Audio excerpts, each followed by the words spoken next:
Hello hi అండి, welcome back to our channel. ఈరోజు అయితే మనం బ్లౌజ్ కుట్టాక నాడలు అనేది పెడతాం కదా. కొందరు డోరీస్, కొందరు నాడలు అనేది అంటారు. వాటిని ఎలా స్టిచ్చింగ్ చేసుకోవాలని చూపిస్తున్నాను. ముందుగా అయితే 2 స్ట్రైట్ క్లాత్లు అయితే తీసుకున్నాను. చూడండి, ఇలా స్ట్రైట్ క్లాత్లు తీసుకున్నాము. సో హైట్ వచ్చేసి మాత్రం నేను మెన్షన్ చేయట్లేదండి. ఒక్కొక్కరు లాంగ్ అడుగుతారు, కొందరు షార్ట్ అడుగుతారు. బట్ మన కస్టమర్ ఎలా యూజ్ చేస్తారో దాన్ని బట్టి అనేది మనము స్ట్రైట్ క్లాత్లు అయితే తీసుకోవాలి. తర్వాత వచ్చి ఇలా డబ్బా షేప్లో ఉన్నట్టుగా మనకు మిగిలిన పీస్లో ఇలా డబ్బా షేప్ 4 మూలలుగా ఒకే విధంగా ఉండేటట్టు కట్ చేసి పెట్టుకోండి. తర్వాత వచ్చేసి దీన్ని ఒక పాదం మందం, మనం ఎంత సన్నగా వేస్తామో అంత సన్నగా, అంటే మనం మధ్యలో నుంచి తీసేటట్టు అంత మందం కాకుండా, లడ్డు కాకుండా, అంత సన్నగా కాకుండా మీడియంగా ఇలా కుట్టయితే వేసుకోండి. ఓకేనా? ఒక పాదం మందం. ఇది ఫస్ట్ తీసుకున్నప్పుడు 1 ఇంచు తీసుకోండి. మనకు ఎక్స్ట్రా మళ్ళీ డబల్ వర్క్ అనేది ఉండదన్నమాట. 1 ఇంచులనే పాదం మందం ఇలా కుట్ట అనేది వేసుకోండి. ఒకటే హైట్లో కుట్టు వచ్చేటట్టు వేసుకొని ఇలా ఎక్స్ట్రా ఉంటుంది కదా, ఆ క్లాత్ని అయితే రిమూవ్ చేసేయండి. మనం ఇలా రిమూవ్ చేయడం వల్ల మనం రిటర్న్ తీస్తాం కదా, అప్పుడు అనేది స్ట్రైట్గా వస్తుంది, క్లాత్ నీట్గా వస్తుంది, మనకు రిస్క్ ఎక్కువగా ఉండదన్నమాట. అదేవిధంగా ఇంకొక పీస్ని కూడా మనము కటింగ్ అనేది చేసిన క్లాత్ని ఇలా స్టిచ్ అనేది చేసుకోవాలి. ఇక్కడ నేను మిషన్ కెట్టానండి, షేడ్ అవుతుంది వీడియో. సో కాకపోతే ప్రాసెస్ అనేది ఇదన్నమాట. ఇలా కుట్టు అనేది వేసుకోండి. ఇది డబల్ కుట్టు వేసుకోండి. ఒక్కొక్క సింగిల్ కుట్టు వేస్తే మనము రిటర్న్ చేస్తాం కదా, ఆ రిటర్న్ చేసేటప్పుడు కుట్టు పిక్కులుగా పోతుంది. అందుకని మనము ముందుగానే డబల్ కుట్టు అయితే వేసుకోండి. ఒక్కొక్క దానికి 2 కుట్లు వేసుకోండి. ఇది బంతిపూలు కుట్టే సూదండి. సో ఈ బంతిపూలు కుట్టే సూద్తో వేసుకోవచ్చు. మనం మిషన్ సూది ఉంటుంది కదా, కొన్ని మొద్దుపోయినాయి అలా ఉంటాయి కదా, వాటితో కూడా వేసుకోవచ్చు అనమాట. ఇక్కడ నేను బంతిపూలు గుచ్చే సూదితోని కొంచెం మీడియం సైజ్ సూదిని ఇలా 8 వరుసలు దారం పెట్టి ఇలా మధ్యలో నుంచి కుట్టు వేసుకుంటున్నాను. ఇక్కడ మనం పీఠముడని ఇలా ఉంటాయి కదా, అలా మధ్యలో నుంచి ఇలా కుట్లు ఒక 2-3 కుట్లు అయితే వేసుకోండి.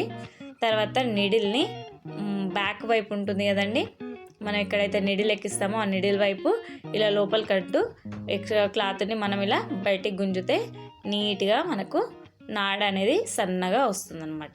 ఈ క్లాత్ని ఎక్కడన్నా ఒక దగ్గర ఇలా ఫిక్స్ చేసుకోండి. నేను మిషన్ పైన గుచ్చాను. ఇలా కుచ్చి ఇలా గుంజుతూ ఉంటే మనకు మనం ఏదైతే దారంని ఇలా గుంజితే లోపల ఉన్న నాడ అనేది ఇలా సన్నగా వస్తుంది. మనం కుట్టు వేసుకున్న దాన్ని బట్టి లడ్డుగా సన్నగా అనేది మనం వేసేదాన్ని బట్టి ఉంటుందన్నమాట. ఇలా నీట్గా హెవీ ప్రాసెస్ లేకుండా ఇలా నీట్గా ఉంటుంది. దారం తీసుకునేటప్పుడు కొంచెం ఒక 3 అంతా తీసుకోండి. ఒక 4 ఇంచుల దారం, 5 ఇంచుల దారం తీసుకుంటే మనకు రిస్క్ అనేది ఎక్కువగా ఉండదన్నమాట. చూసారుగా ఎంత సన్నగా వచ్చిందో. సేమ్ అదే ప్రాసెస్గా దీన్ని కూడా 3 అనేది వేసుకుంటున్నాను. అటు ఇటు కుట్టేసిన తర్వాత కొంచెం మధ్యలో ఒక భాగం ఉంటుంది కదా, ఆ భాగానికి ఒకవైపు క్లాత్కి ఈ దారాన్ని అయితే కుట్టుకోండి. చేతి కుట్టుతోని పీఠముడి కానీ ఒక 2-3 వరుసలు వేసుకోండి. స్టిఫ్గా ఉండాలి, దారం గుంజితే ఊసొచ్చేటట్టు ఉండదు అనమాట.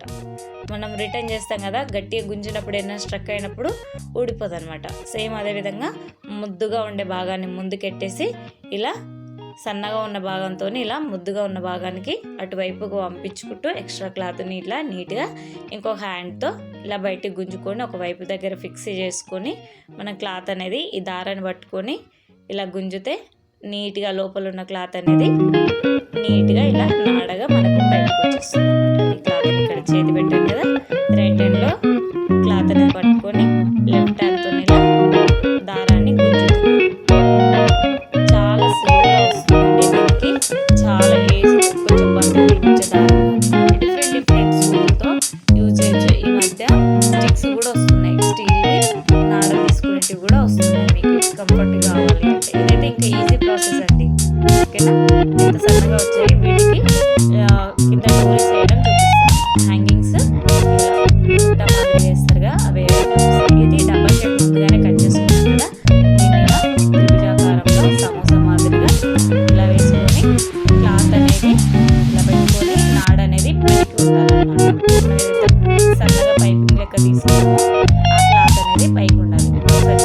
డబ్బా షేప్ వేసుకున్నాం కదా, దాన్ని హాఫ్ ఫోల్డింగ్ చేస్తే ఇలా సమోసా మాదిరి వస్తుంది. ఆ సమోసా మాదిరిలో మనం తీసుకున్న నాడ అనేది ఇలా మిడిల్లో పెట్టుకొని ఈ క్లాత్ని ఇలా ఎడ్జ్ చేసుకొని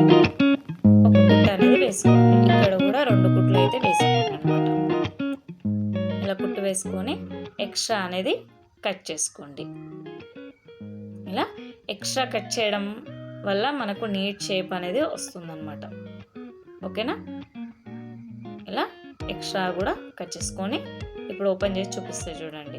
మనకు క్లాత్ హెవీ ఎక్కువ క్లాత్ ఉంటే నీట్గా, మన క్లాత్ ఇక్కడ లేదు కాబట్టి మామూలుగా బుట్టాస్ మాత్రమే ఇస్తున్నాను అనమాట. ఇందులో చాలా డిఫరెంట్ ఉంటాయి. సో నేను శారీని బట్టి బుట్టాస్ అయితే వేస్తాను అనమాట. మనం ఎంత కుట్టినా కానీ ఇవి హ్యాంగింగ్స్ వేస్తే కొంచెం యంగ్ వాళ్ళకి చాలా బాగా అనిపిస్తుంది. సో చూడండి, ఇదే విధంగా కొంచెం క్రాస్గా వేసుకోవాలన్నమాట. కుట్టు త్రిభుజాకారంగా ఫోల్డ్ చేసుకొని ఇలా మళ్ళీ ఒక ఫోల్డ్ చేసుకొని క్రాస్ వేసుకోవాలి. ఓకేనా? ఇక్కడ 2 వేస్తున్నాను. ఒక్కొక్క నాడకి 2 బుట్టాలు అనేది ఇచ్చేసి ఇలా ఎక్స్ట్రా ఉన్నది పోగులుగా బయటికి వెళ్ళొద్దు అనమాట మనకు. అందుకని ఒకటి పక్కకెట్టుకున్నాను, ఇంకొకటి అదేవిధంగా సేమ్ ప్రాసెస్ కుట్టు వేసుకుందాం. సో మీకు ఒకటే వీడియో చూపించచ్చు, కాకపోతే మనం 1కి 2 సార్లు చూస్తేనే ఏదన్నా వస్తుందని చెప్పేసి నేను 2 కుట్టేది చూపిస్తున్నాను అనమాట. సేమ్ డబ్బాకారం తీసుకొని, డబ్బా షేప్ తీసుకొని త్రిభుజాకారంగా క్లాత్ అనేది ఒక ఫోల్డింగ్ చేసుకొని దాన్ని ఇలా ఫోల్డింగ్ చేసుకొని క్రాస్గా కుట్టేసుకోవాలి. ఇలా దారం అనేది పైకి ఉండాలన్నమాట, కింది వైపుకు ఉండొద్దు, పై వైపుకు ఉండాలి, లేదంటే ఆపోజిట్ వస్తుంది మనకు. ఓకేనా? సేమ్ ఇదే ప్రాసెస్లో ఇంకొక క్లాత్ని కూడా సేమ్ అదే ప్రాసెస్లో యాడ్ చేయాలి. మనము ఇక్కడ 3 పెట్టేసినా ఇంకా సూపర్ అనిపిస్తుంది. ఈ మధ్యకాలంలో 1 అయితే ఎవరు పెట్టుకోవట్లేదు. ఎంత హెవీ పెట్టించినా కానీ 2, 3 కంపల్సరీ పెట్టిస్తున్నారు. సో ఇక్కడ చూడండి నీట్గా వచ్చేస్తున్నాయి అన్నమాట.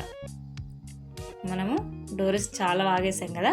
ఇప్పుడు మనం బ్లౌజ్కి షోల్డర్ నుంచి మిడిల్ కుట్ నుంచి 3 ఇంచెస్ కిందికి అనమాట, 1 ఇంచ్ 2 ఇంచ్ దగ్గర వేస్తే మనకు భుజాల మీదనే అవుతాయి అన్నమాట నాడలు. మనం ఒక 3 ఇంచెస్ కిందికి తీసుకుంటే ఇంకా బాగా అనిపిస్తుంది అనమాట. ఎగ్జాక్ట్లీ పాయింట్లో కుట్టుకోవాలన్నమాట. 3 ఇంచెస్ కిందికి పెట్టి ఇలా రబ్ చేయండి. ఇలా రబ్ చేయడం వల్ల నీట్గా మనకు ఒక దగ్గర ఫిక్స్ అయిపోతుంది. ఎక్స్ట్రాస్ కూడా ఇలా తీసేసేయండి. నెక్స్ట్ అదేవిధంగా ఇంకొక సైడ్, రైట్ సైడ్ అయిపోయింది కదా, ఇప్పుడు వచ్చేసి లెఫ్ట్ సైడ్ కూడా 3 ఇంచులు, షోల్డర్ నుంచి 3 ఇంచుల దగ్గర మార్కింగ్ పెట్టుకొని మనము ఏదైతే నాడ కుట్టుకున్నామో దాన్ని ఒక డబల్ ఫోల్డింగ్ చేసుకొని కుట్టు అనేది వేసుకోవాలి. మనకు స్టిఫ్గా ఉంటుంది. బాగా గుంజి కడతారు కదండి భుజాలు జారుతున్నప్పుడు, కొంచెం డీప్ ఎక్కువ పెట్టుకున్న వాళ్ళకైతే నాడలు కంపల్సరీ పెట్టండి, వాళ్ళకి షోల్డర్స్ అనేది జారదనమాట. ఇంకొకటి బ్యాక్ ఓపెన్ కూడా మంచిగా అనిపిస్తుంది. ఎలాంటి పాత చీరకైనా, పాత ఓల్డ్ చీరైనా, ట్రెండింగ్ చీరైనా హ్యాంగింగ్స్ కంపల్సరీ కాలంలో. ఓకేనా?